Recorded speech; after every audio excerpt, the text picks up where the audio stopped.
tous sur i24 News, c'est l'heure de votre journal du sport, un programme chargé aujourd'hui avec toutes les nouvelles fraîches. C'est donc maintenant, alors restez avec nous, c'est parti.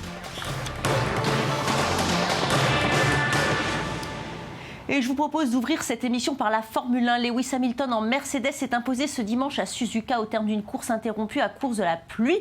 L'Anglais a devancé Nico Rosberg en Mercedes et Sébastien Vettel en Red Bull. Mais si la course ne s'est pas terminée, ce qu'on retient, c'est avant tout la sortie de piste de Jules Bianchi. Selon les premières informations, le jeune pilote français de 25 ans aurait percuté la dépanneuse qui était en train d'évacuer la monoplace d'Adrien Sutil. Le Français est évacué au centre médical avant d'être amené à l'hôpital en ambulance. L'hélicoptère ne pouvant pas décoller à cause du mauvais temps. Selon les médecins, son état est critique alors qu'il a subi une intervention pour un hématome à la tête. Le jeune homme serait dans un coma sans assistance respiratoire à l'heure où nous tournons cette émission. Ce sont les dernières nouvelles que nous avons sur son état de santé. Et puis en Formule 1, toujours Sébastien Vettel mettra fin à sa collaboration avec Red Bull. Au terme de la saison 2014, le pilote de Formule 1, quadruple champion du monde, détenteur du titre, quitte ainsi l'écurie avec laquelle il a remporté tous ses titres mondiaux de 2010 à 2013 et 38 de ses 39 victoires en Formule 1. Il sera remplacé par le jeune russe Daniil Kvyat, 20 ans, qui a fait ses débuts en Formule 1 cette saison chez Toro Rosso. C'est la finale de Red Bull réservée aux jeunes pilotes. Vettel rejoindra donc Ferrari, actuellement en mauvaise posture, et espère refaire à sa manière ce qu'a réussi son glorieux aîné Michael Schumacher à la fin des années 90. Football à présent, après une belle semaine européenne, le Paris Saint-Germain et Monaco s'affrontent au Parc des Princes pour l'affiche de cette 9e journée de Ligue 1 de superpuissance du championnat. En clôture de cette journée, le Parc des Princes sera donc le théâtre de ce choc. Les Parisiens sans Ibra qui souffrent toujours de sa blessure au talon, mais les joueurs de la capitale sont gonflés à bloc après leur victoire en Ligue des Champions face au Barça. De leur côté, les joueurs du Rocher, leur entraîneur Leonardo Jardim croient en la victoire. Monaco qui souffle chaud et le froid avec parfois des prestations solides comme sur le terrain du Zénith Saint-Pétersbourg. Ce mercredi, 0 partout et d'autres fois des matchs où tout le monde passe à travers comme face à Nice le week-end dernier. Mais l'équipe monégasque reste solide lorsqu'elle a envie de jouer. Prudence donc, à noter quand même l'absence de Toulalan. Les Rouges et Bleus qui sont donc attendus de pied ferme par leur dauphin du classement de la saison dernière. On écoute tout de suite les deux entraîneurs. Oublions cette belle prestation contre Barcelone parce que ça reste un match de poule et que demain, il y a un match important en championnat où il nous faut prendre 3 points absolument à domicile. Donc la préparation sera la même. J'espère que la détermination, la motivation, la concentration que les joueurs ont mis pour la préparation du match contre Barcelone sera la même que contre Monaco. Mais je n'ai pas de certitude à ce niveau-là. Je regarde que PSG, c'est une très bonne équipe. Il a acheté cette année David Luiz. Je pense qu'elle est plus forte que l'année dernière. Et c'est une équipe avec beaucoup de qualité, une équipe très forte, non pas seulement pour la France, mais pour tout le monde. Et le coup d'envoi de cette rencontre sera donné par une star de l'athlétisme, Carl Lewis. Je vous rappelle qu'il a été élu sportif du siècle par le Comité international olympique et olympien du siècle par le magazine sportif américain Sport Illustrated, alors que l'on vient de célébrer les 30 ans de ses 4 médailles d'or aux Jeux olympiques de Los Angeles. Être entraîneur de football est loin d'être de tout repos. Laurent Blanc a beau avoir été champion du monde et sélectionneur de l'équipe de France, ses jours au Paris Saint-Germain sont loin d'être certains. Depuis son arrivée, il a fait progresser les Parisiens, certes, mais il peine à les faire émerger au niveau européen. Mais depuis la semaine dernière, celui dont on annonçait déjà le renvoi a repris du poil de la bête avec une victoire éclatante sur le Barça. Laurent Blanc a montré ce dont il était capable. Le récit tout de suite de Lise Barenbaum. Manque de charisme, peur des conflits, science tactique inexistante. Jusqu'au match de Ligue des Champions contre le FC Barcelone remporté 3-2, les critiques fusaient contre Laurent Blanc. Mais cette victoire inattendue face aux Blaugranas change définitivement la donne. Ah, celle-là, je m'en souviendrai. Mais je pense que vous aussi, je pense que les joueurs aussi, je pense que tout le monde qui était présent au stade ce soir aussi. Voilà, on fait aussi ce métier-là pour vivre des soirées comme ça. À la tête du PSG depuis juin 2013, l'ancien champion du monde est arrivé à Paris avec la ferme intention de faire réussir ses joueurs. Moi et le staff, nous mettrons tout en œuvre pour essayer de remplir les objectifs qui nous seront fixés, d'essayer d'être efficace, remplir les objectifs et offrir un beau spectacle. Et l'entraîneur a tenu ses promesses. Un championnat de France, une victoire en Coupe de la Ligue et 2 trophées des champions en à peine 1 an. Héros en 2013, il est à présent dans l'œil du cyclone depuis la reprise du championnat laborieuse du PSG. Les rumeurs de limogeage vont bon train, mais Blanc y a toujours répondu avec le sourire. J'ai les valises de prêtes. Dans ce métier-là, il faut tout le temps les avoir. Voilà, elles sont prêtes dans le garage. Le PSG a défait un Barça au top de sa forme, premier de Liga, qui n'avait encaissé aucun but depuis le début de la saison. Le club de la capitale prend donc la tête de son groupe alors qu'il patine en Ligue 1 loin du leader marseillais. Soutenu publiquement par le président du club, Nasser El Khelaifi, Laurent Blanc espère corriger son début de saison. On l'espère, même si je vous dis la saison a débuté depuis un peu de temps. Effectivement, c'est notre match référence, bien entendu. Privé de son attaquant de prestige, Zlatan Ibrahimovic, et de son capitaine Thiago Silva, Blanc a montré que son équipe était capable de faire des merveilles malgré les circonstances. Sans Ibra, vu le match que l'on a fait ce soir, on est capable de faire des grandes performances aussi. C'est une bonne chose pour le groupe de pouvoir compter sur un collectif puissant. Laurent Blanc a donc gagné la bataille tactique contre son homologue Luis Enrique. Il est revenu au classique mais efficace schéma 4-3-3 que son équipe maîtrise parfaitement. Une prestation dont son adversaire reconnaît la qualité. Cela ne me surprend pas, je les connaissais, je connaissais leur potentiel. C'est une équipe qui espère gagner la Ligue des Champions. Elle est championne de France, ça ne me surprend pas du tout.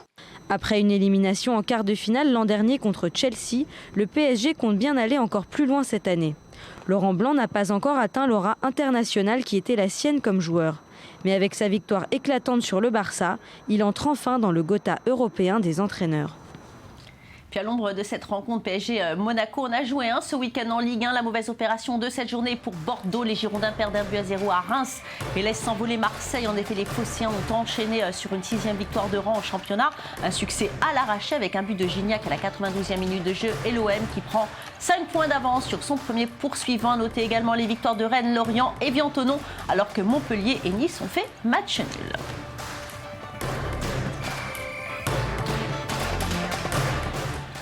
En Espagne, on joue également le début de la 7e journée. Choc de titans à Mestalla où Valence a reçu le champion d'Espagne, l'Atlético Madrid. Tous ces joueurs en première mi-temps avec 4 buts et une victoire de prestige pour les Valencians qui s'imposent 3-1. Le Barça dépossédé de sa première place pendant quelques heures a aussitôt réagi avec une victoire de 2-0 contre le Rayo Vallecano. Messi et Neymar sont les buteurs. Et puis toujours en Espagne, suite du procès de la famille Messi pour détournement de fonds. En effet, ils ont demandé de nouveau le classement sans suite des poursuites dont ils font l'objet pour fraude fiscale via les paradis fiscaux. Le tribunal espagnol a rejeté l'appel de Lionel Messi et de son père. Le dossier suit donc son cours. À noter que malgré les accusations qui pèsent sur lui, le footballeur a été acclamé par ses fans à son entrée et à son sortie du tribunal. Allons part tout de suite en Allemagne où le Bayern de Munich continue de s'éclater avec une victoire 4-0 sur Hanovre. Mais l'équipe qui ne va pas bien en ce moment, c'est le Borussia Dortmund, rayonnant en Ligue des Champions. Les jaunes et noirs n'y arrivent toujours pas en Allemagne. Une nouvelle défaite ce week-end. 1-0 à domicile contre Hambourg. Pourtant en position de relégable, Dortmund se retrouve donc à la 13e place à 10 points du Bayern de Munich. Et c'est désormais une certitude. New York, c'est bien fini. Pour Thierry Henry, après 5 années passées en Major League Soccer, le meilleur buteur de l'équipe de France avec 127 sélections et 51 buts sera bientôt en fin de contrat. Et sa franchise ne lui a pas proposé de prolonger. Gérard Houllier, le directeur sportif mondial en charge du football chez Red Bull, a même déclaré qu'Henry va sûrement prendre sa retraite sportive. Thierry Henry, 37 ans, est le 7e joueur, le mieux payé du championnat nord-américain. Cette saison, l'ancien attaquant d'Arsenal a inscrit 9 buts depuis le début de l'année, 50 au total en 115 matchs depuis 2010 avec une équipe qui occupe la 5e place de la conférence Est. Si celle-ci ne se qualifie pas pour les playoffs, eh bien le dernier match du Français pourrait être celui programmé à Kansas City le 26 octobre prochain. Essayez donc de le regarder lors de l'ultime journée de la phase régulière. Et si les Red Bulls finissent parmi les 5 premiers, Henry pourra continuer d'espérer à remporter cette compétition américaine. Allez, on parle tennis à présent. Une semaine après son titre à Kuala Lumpur, Kei Nishikori a récidivé chez lui à Tokyo en s'imposant face à Milos Raonic 7-6, 4-6, 6-4 après 2h13 de jeu en difficulté sur les premières balles du Canadien. Et bien, le finaliste de l'US Open a su répondre en prenant la balle très tôt, en trouvant la longueur, laissant son adversaire à la peine. Au revers, Kei Nishikori, avec cette victoire, a répondu aux attentes placées en lui et devant son public. Il s'offre ainsi le 7e titre de sa carrière. Basket féminin à présent, les États-Unis sont au rendez-vous. Sans surprise, les Américaines ont assuré leur place en finale du championnat du monde aux dépens de l'Australie, 82-70, tenante du titre et grande favorite. Les Américaines vont donc affronter l'Espagne qui a sorti la Turquie 66-56.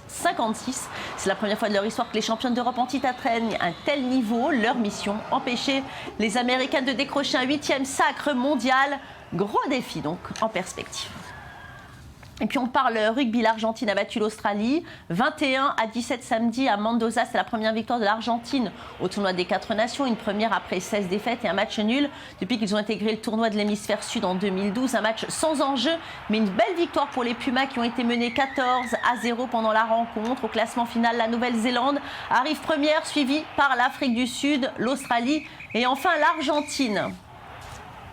Et puis regardez ces belles images qui nous arrivent d'Afrique du Sud. Les joueurs de rugby de la Nouvelle-Zélande ont visité une école locale à Johannesburg à la veille de leur finale en championnat de rugby. Justement, ils jouaient contre l'Afrique du Sud. Je vous rappelle d'ailleurs que l'Afrique du Sud s'est imposée 27-25. Les All Blacks ont effectué cette visite au titre de leur travail avec l'UNICEF. 1400 étudiants étaient là pour les accueillir. Je vous rappelle que l'UNICEF lutte pour la protection de l'enfance dans le monde entier. Et si on partait faire un peu de surf sur les plages françaises, les meilleurs mondiaux se sont retrouvés à Osgore pour un Quicksilver Pro. Le jeune prodige brésilien Gabriel Medina est en passe de détrôner la légende Kelly Slater, qui vise lui une 12e couronne mondiale. On fait l'état des lieux alors qu'il ne reste que 3 compétitions avant la fin du championnat du monde de surf. Regardez les belles images. À 20 ans, Gabriel Medina est en passe de devenir le premier Brésilien champion du monde de surf.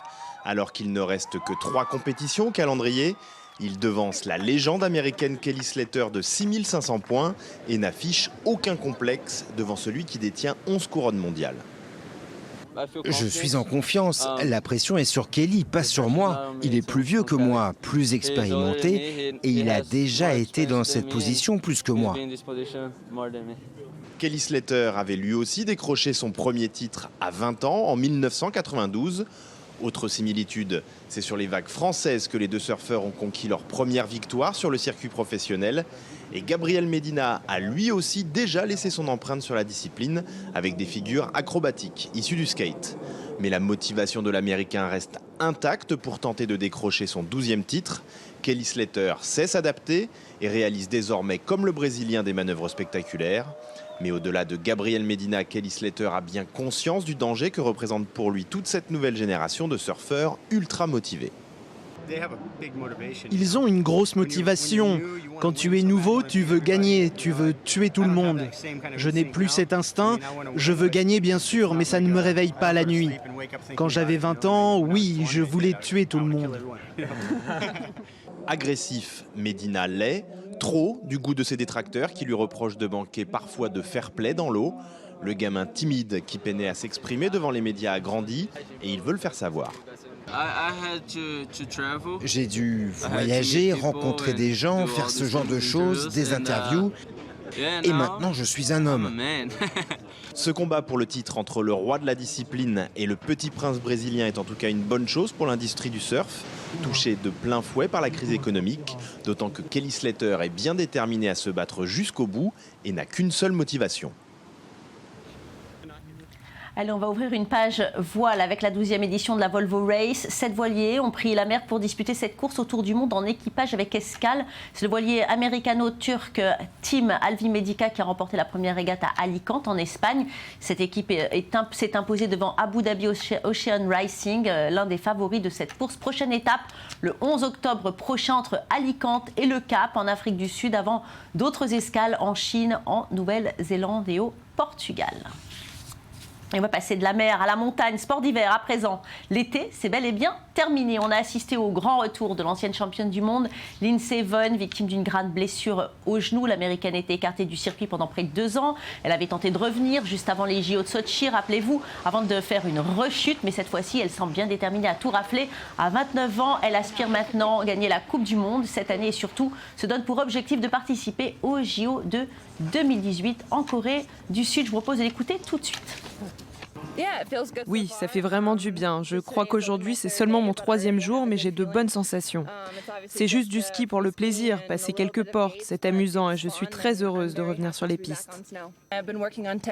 J'ai travaillé sur la technique et quelques exercices tranquilles, rien de rapide, juste quelques séries d'exercices sur les portes et je ne ferai pas de vitesse pendant quelques jours encore.